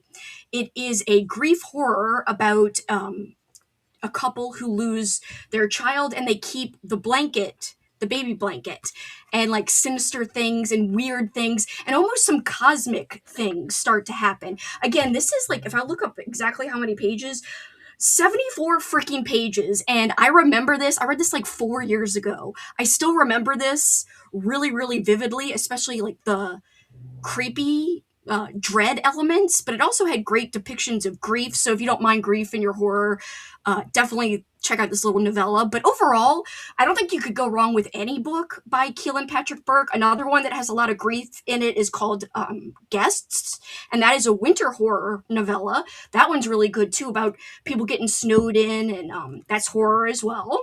So yeah, Keelan Patrick Burke, that's my number 1 on this list. And then next up, another Irish author, we have Sophie White. Now, Sophie White, when I first read this book, it wasn't getting a lot of traction, but it's gained a little bit of popularity now in the book circles that I follow. But the book I read from her is called Where I End. Another very bleak, very heavy book. Kind of a slow burn, but worth it because it's disturbing, but it's subtly disturbing. But yeah, in the end, it really pays off, and you're like, oh, damn, this is a little more disturbing than I thought. It really hits at the end. So that one is really good. I recommend that. And she's written other books, but that's the only one I've read from her. And last but not least, this is the most popular author on this list, Neil Sharpson. So he wrote a book called Knock Knock, Open Wide. Really cool. It has like kids TV vibes, Irish TV vibes, because there's some, and I think it's a real life TV show. They have this part of the book where it's about this Irish kids show with a creepy box in the show, and they're like, what's in the box? Not like that movie, not like Seven. But anyway, didn't mean to allude to that. But he's got a new book out called The Burial Tide, which I am going to be reading in March. Again, I want to highlight Irish authors. I want to read Irish authors, listen to Irish music. I want to be doing all the Irish things for St. Patrick's Day. If you're looking for a fun movie to watch, I mean, I just discovered Grabbers last year, and that one's like a horror comedy. So well done. It also has like some romance to it, which I loved as well. Like we were talking about earlier, like specifically Morley was talking about earlier, really like kind of, that was a more modern movie, not like super recent, but it didn't just go one tone. It had a lot of different tones and it did it well. I thought that movie was a lot of fun, and that's Irish themed too. So those are like my Irish recommendations, and I hope you take them so that you could have a really thematic and awesome St. Patrick's Day. You can't go wrong with, any kind of beer. I guess if you wanted to be thematic, you could drink Guinness, but I'd say any beer is fine. So that's my book recommendations, but I've got a recommendation for peeps who are nostalgic. And it's about an event that I am running called Old School April. And a lot of people a lot of movie people don't really understand.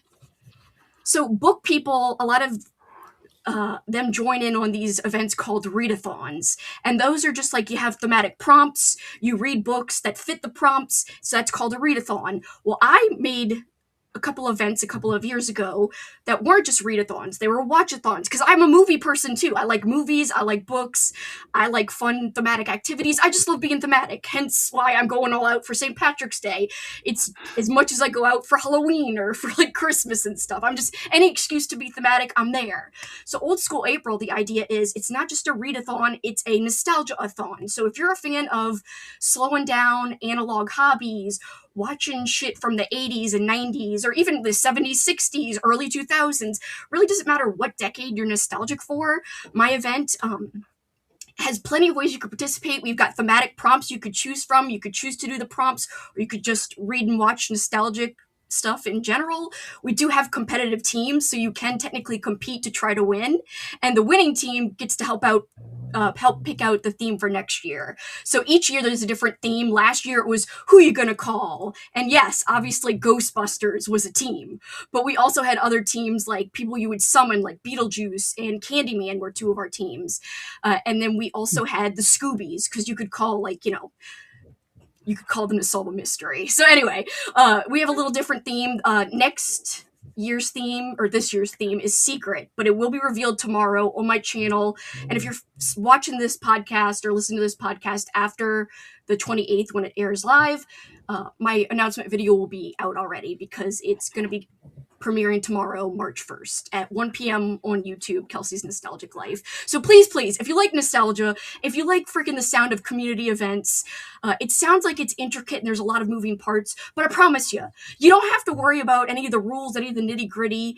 If you want to be a part of an online community who loves kicking it old school, I think you would love the event. We've got a great Discord. We do watch parties where we literally play movies for you. We play TV episodes for you, and you could watch along in our watch party channel. We also have live streams on YouTube where we talk about what we're reading, watching, and doing. And yes, there's activity prompts like eat a nostalgic snack. So you could literally get points for eating Dunkaroos, for eating Lunchables, for eating Pop-Tarts. So if you are competing, like, it's not hard. You get a point from eating a Pop-Tart. So whatever. Anyway, Old School April, if you're interested, the announcement video on my channel, Kelsey's Nostalgic Life, premiering March 1st. Heck yeah.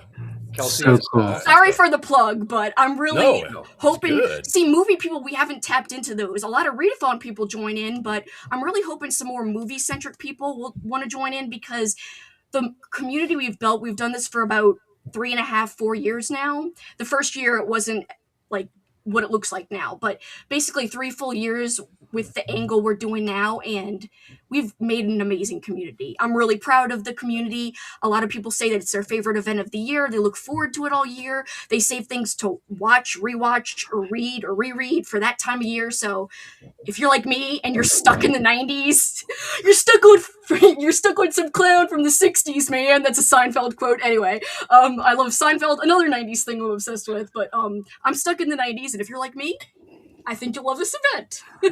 nice. Heck yeah, I enjoyed the watch parties on your channel, so I definitely recommend being part of that. you. Those are always fun to I check appreciate out. you, Jonathan. Thank you. You're welcome. And just on That's the, awesome. on the Irish music aspect, a band I would recommend that falls along with that, Kelsey, is a band called The Scratch. Oh, okay, I'll write it down. They are great. My buddy Grant out in Rogers, Arkansas, got me a signed vinyl record of theirs, and their stuff is super awesome. I'm typing it in now so I can look it up right after we're done. It's the hammy and the jammy, I'm telling you. Hell you're gonna yeah, love I'm going to add it to Check that out. Spotify. Thank you.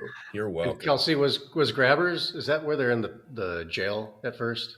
I think one guy is in the jail. It's basically like the whole town has to get drunk to try to. It's like an alien invasion movie, and they're on a little Irish island, and the aliens don't like alcohol, so everyone gets shit faced so that they don't get eaten and they can like defeat the aliens. I think there is a scene in the jail in the beginning, but it's mostly in a bar for the later part of the movie.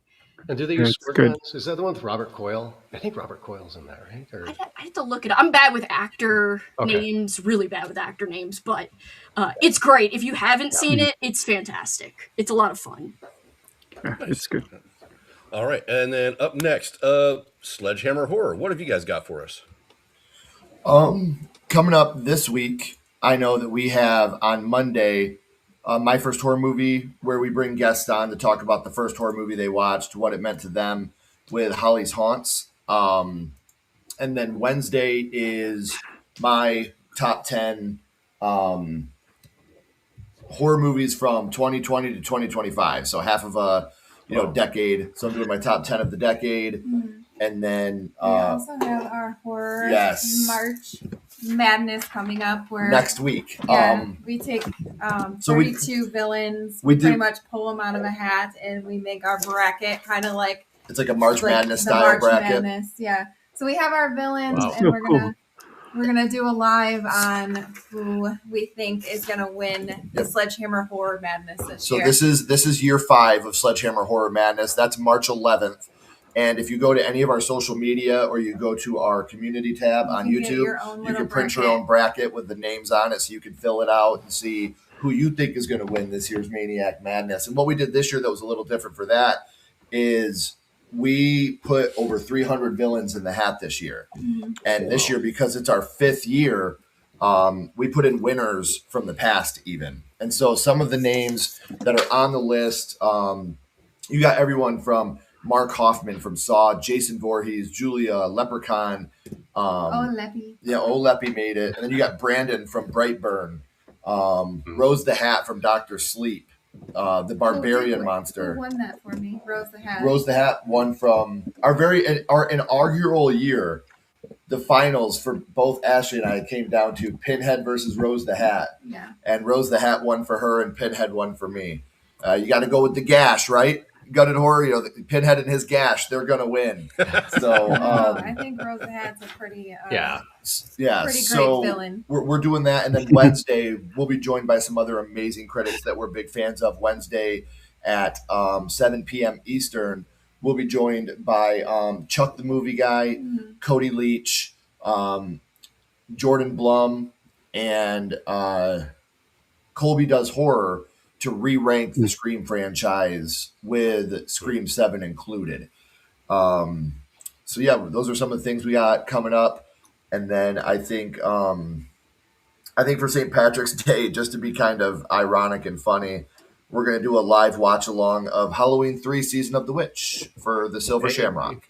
So, just to kind of go against the grain a little bit for St. Patrick's Day, and then I can get drunk and go into work the next day and be like, it's fine. Listen, in case the aliens come, I'm prepared. You're ready. You can't fire me. It's research. I'm sure that'll work. Research. Right. Yeah, it's research. So when we do, March 11th, when we do the Maniac Madness, it is a live episode. So you can play along right along with us as we're doing it live. And what I love about it is there's no right or wrong. Yeah. Ashley fills out a bracket. I fill out a bracket. We never know what each other's bracket looks like. And so it really comes down to the most of the fun is arguing. Like, why the hell would you pick this person over that person? Yeah. So I hope you guys can get a bracket and join us. It's one of my favorite events of the year. This is one of her brainchild things. What people don't get about Sledgehammer Horror is Ashley does everything. Okay. She writes everything, and I'm just pretty. That's it. You are the pretty face. Yeah, I just talk, and she writes everything, and then you'll notice if you go back and rewatch this episode, you'll see her left hand doing this a lot. She's hitting me going, shut the fuck up. You're not funny. Morley, I know you get where I'm coming from. What? So you're basically her puppet. No. Pretty much. When she wiggles her finger, I know to move my mouth. No, you're not my puppet. Yeah. She's like the bad guy from Dead Silence. She's got him in the back like that. That's how she is with me. It's really gross when I eat. She's got you by your spine. It's really gross when I eat. Nice. Did your top 5 ranking for the last decade? Did I hear that right? top 10 for the last decade. Yes. Last decade. Okay. So Well, Twilight. half a decade. So 2020 to 2025. Yeah. Just stacked with Twilight. Is that what you were saying? Yeah. Morley? So no Twilight. Oh, no Twilight. Twilight by far the best. I mean, Right. come on. All the Twilight films. Yes. Yeah. Well, the brackets. I'm actually to play the part. I'm just going to throw a bunch of glitter on myself before the episode. Yeah. So that way I'll be Terrifying. beaming the whole time we're doing it. You should. Yeah. And make the pouty face. Mm. Oh yeah, I'll just subtly insert 1,000 what's that? Yeah. 1,000 years. I'll just subtly insert that every now and then and try to imprint on people in the camera. Like, Yeah. I mean, forget Epstein. What about like that guy hanging out at the Yeah. high school? How old is he? oh shit! Disgusting. Right. Gross. Gross. What is Gross. going on there? Gross indeed. I imprinted on your baby. Yeah. Oh, thanks. Disturbing. So disturbing. Appreciate it, buddy. That sucks. I picked you at the Burger King, Team Jacob. Cool. Now I got to go back on my vote. You asshole. Sorry. Oh man. Yeah. No, too far. No, Where did we go wrong? Right. yeah. I love it. That's exciting, guys. You have some really cool things coming up. That's awesome. Thank you. Thank you. Much Yeah, the people appreciated. in my office love You're brackets. killing it. Yeah. Ugh. All right. So, aside from that, so next, Film Cat. We've barely heard a peep out of you this whole night. What you got going on? Oh, hey guys, can you hear me all right? Yeah, we hear you good. Perfect.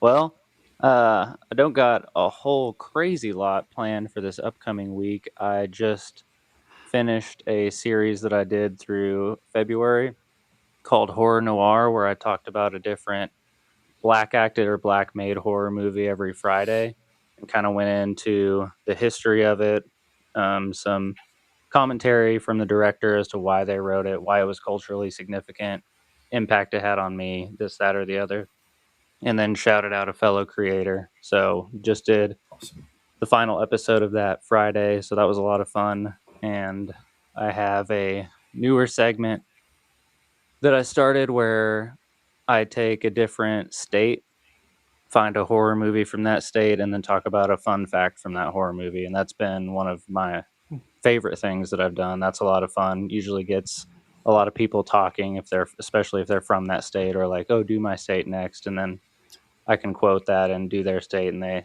people really like it, I think. But Yeah, that's so cool. thank you. What But state? I want to do some more stuff with I'm pretty passionate about like the significance in different communities, like horror being significant in the Black community or the LGBTQ community. There's different aspects, like art replicates life. So these are almost like if you watch a Black made horror movie from the 70s, you can it's like a time capsule into that era and the fears and anxieties that those people felt at that time. So stuff like that's super, super interesting to me. So trying to come up with a new segment on that doesn't involve me talking for 10 straight minutes, because people's attention is terrible and I really struggle with that. So we'll see where that goes. Right on. Well, it sounds awesome doing all the Black films for February. I tried to talk to Tim a little bit when we were talking about planning for the average for this year. And I had the idea for February to do like Black horror films, particularly one on Hulu called Mr. Crockett. Yeah. It's like, dude, a possessed videotape, some dude coming out trying to get your kids, like crazy stuff. So good, dude. I really enjoyed that movie. It's on my list. I've only seen like first few minutes of it. I got distracted with something else, but I've been meaning to go back to it. But the trailer looks like it's super wicked. It is what good. What movie is this? It's I have no idea time. what you're talking about. Mr. Crockett? Mr. Crockett. Mr. Crockett. Yeah, it's on Hulu. It's a Hulu original, I think, right? Yeah. Yes. Yeah. Hulu. Imagine Pennywise meets Freddy Krueger. Mr. Rogers. That's a good explanation. Yeah. Yeah, Mr. Rogers cool. in there too. Yeah. Hell yeah. How have I not heard of this? All right, I'll Oh, check it's it out. so good. Yeah, that was my favorite movie of the year. Hey, all right. No way. And I haven't even heard of it. Wow. Oh, that was Awesome. 2 years ago. I want to say because we did Yeah, it 2 years ago because we saw it at 2024. Fantastic Fest, and that ended up being my favorite movie of the year that year. Mr. Crockett. Cool. It's tough because the Hulu, those are really hit and miss. Yeah. Yeah. The series that did. So I think Mr. Crockett stands out by far, easily like the best of that series. there's rumors that they're going to do an animated sequel to it, and I think that if you've seen the movie, you'll know that an animated sequel would work so damn well for that movie. I agree. Okay. I'm all for that. I was also going to mention, if you guys haven't seen Stalker Jane, it's an indie horror movie that recently came out on Cranked Up TV and Prime, and it might be on Tubi as well, or it's coming to Tubi soon. That movie was phenomenal. Definitely worth your time if you just haven't seen like it. that, Stalker Jane? Yes. Okay. I'm not familiar. I've never heard about it. Can you give a quick breakdown of it? Yeah, so it's basically there's this up and coming rock band, and one of the two main characters is the lead singer. And he goes on a date with this girl who seems to know everything about the band, and they start dating. And that's Stalker Jane.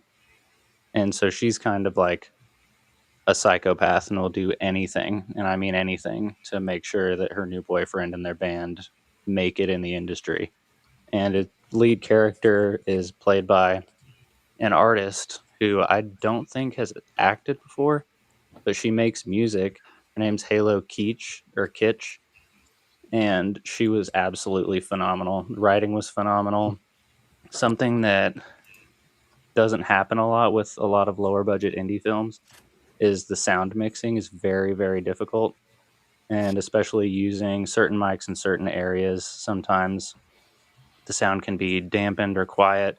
The sound design was amazing. The set design was amazing. Like we talked about earlier, there wasn't too much light, like stuff wasn't flushed out or stuff wasn't too dark.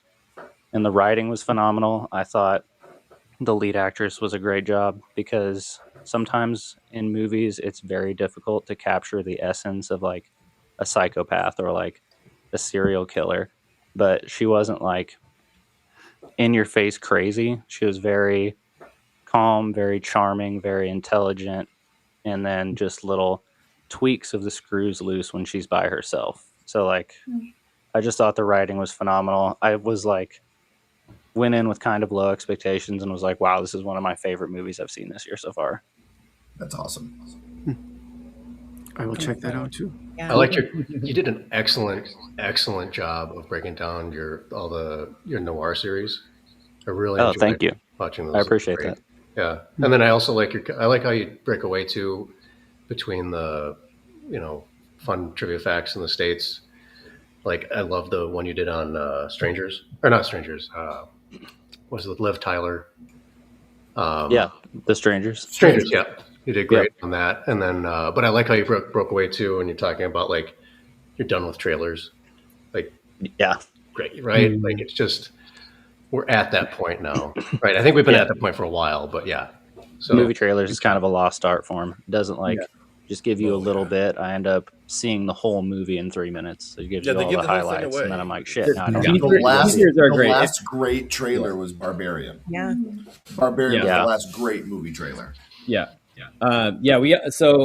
Trailer 2 is always the big spoiler for sure. Trailer 1 for Sinners was great, and then the second one just ruined all of it.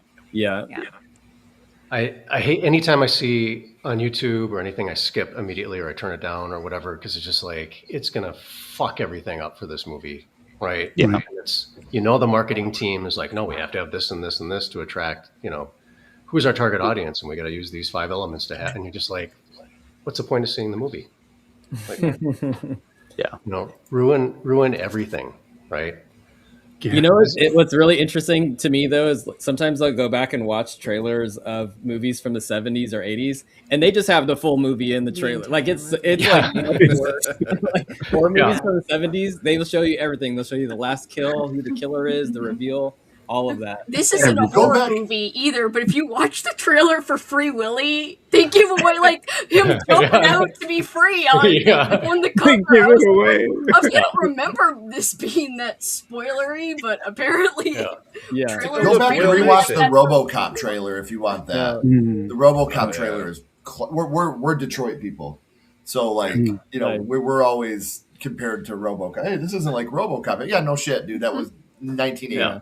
So things have changed. Maybe it's like a wave or a cycle or something, and maybe we're just we're like at the peak of spoilers right now. But hopefully, some studios will get the hint. The other thing that it kind of annoys me about trailers is they do this sort of they'll choose like a pop song, but they'll do like some like down tempo or like heightened version of it, and the lyrics of the song are like what the movie's about. Yeah. So trailers are a very interesting art form in themselves. We actually we have this like love-hate relationship with trailers. Yeah. And a lot of our they can also completely ruin a movie too. Like, look, if you remember, like the two that we always talk about, Jennifer's Body and the House of Wax remake. Yeah. Like the Jennifer's. Watch Paris Hilton die. Like that was like their marketing. Yeah. House of Wax. I remember that in high school. Oh my God. Yeah, that's all. In that movie, that what they should have been doing was advertising how absolutely fucking incredible the practical sets were and the practical effects were. It's such a great remake. Yeah. Oh, such a good remake. It was cool to watch the her whole die. marketing was like, hey, you don't like Paris Hilton? Neither did we. So we killed her. And then Jennifer's Body. Like I didn't want to I was like, oh, it's another, sexy girl movie where and you watch it and you're like, this movie is so fucking good. Why? And you go back and rewatch the trailer and you're like, oh, that's why I didn't watch it, because this trailer is ass. Did one of you mention on one of your posts about how The Crazies was one of the last great movie trailers? Was that one of you?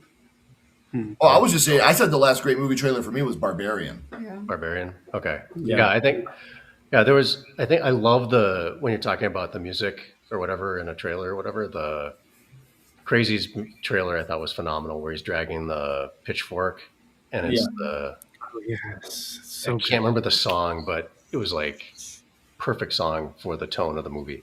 Yeah. You're talking about The Crazies, right? Mm-hmm. Yeah. Dude, one of the best remakes of all time. One of the absolute best remakes ever. Yeah. Like awesome opening scene too. Oh, so good. The baseball. Great film. I think Film Cat's got to cut out a little early. He's got somewhere he's got to be. So thanks for joining us, buddy. We appreciate you being here tonight. Thank you guys so much. Hope to talk to all of you again soon. Absolutely. Sure. Happy to have you back again. Thanks for the recommendations. Yeah. Yeah, absolutely. I'll look forward to seeing all of your guys' content soon. Yeah, you too. Bye. All right. Stay spooky. All right. See you, man. Hey, Jonathan, I have 4% on my battery. I don't know how that happened, and my charge cord's upstairs. So is it okay if I just do a quick update? Yeah, that's fine. Yeah, I was wondering if you had anything for us. No, I was going to show some steelbooks, but I think I'll just talk a little bit about what's coming up on my channel. So posting tomorrow is my interview with the director and cast of Meat, the new queer slasher that's out, and it's absolutely fantastic.